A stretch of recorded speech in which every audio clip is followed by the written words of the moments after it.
Hey Bethel, my name is Erin White. Do you enjoy having something to look forward to? I love it. It can be something smaller, like planning to have coffee with a friend or having something fun to do on the weekend. It's even more exciting when it's a vacation or a special occasion like a graduation or a wedding that's still several months or maybe it's even a year or more away. I love that feeling of anticipation, spending time looking forward to what's coming.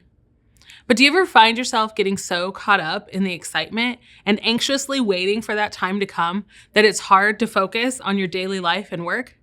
It can be tempting sometimes. Having something to look forward to is great and can help us get through mundane or challenging times. This idea of anticipation and staying focused on the present reminds me of what Paul wrote to the Thessalonians. We're looking at 1 Thessalonians 5, 1 through 11 this week.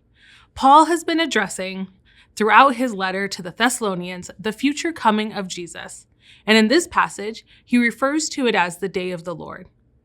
His readers know about this future reality as he writes in verse 2, "For you yourselves know very well that the day of the Lord will come, just like a thief in the night." This word picture is explaining how Christ's return will come without warning. One day, everything will be normal, and the next, Jesus will appear and the dead will be raised.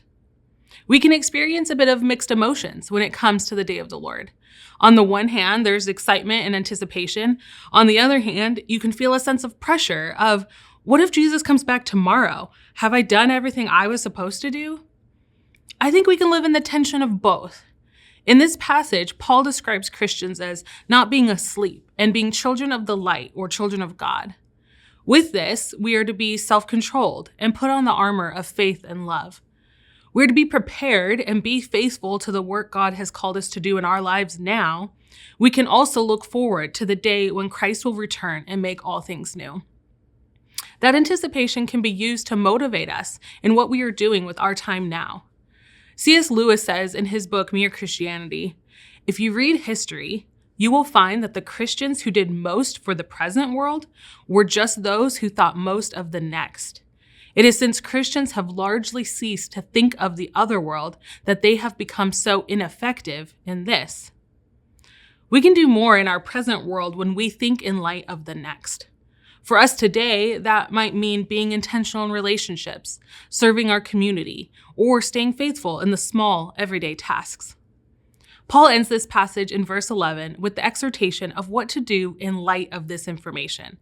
He says, "Therefore, encourage one another and build each other up as you are already doing."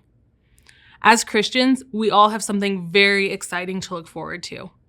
Let's live with that eager expectation of the future coming of Christ while still being present in the here and now, letting it motivate us to do what God has called us to do, encouraging and building one another up along the way.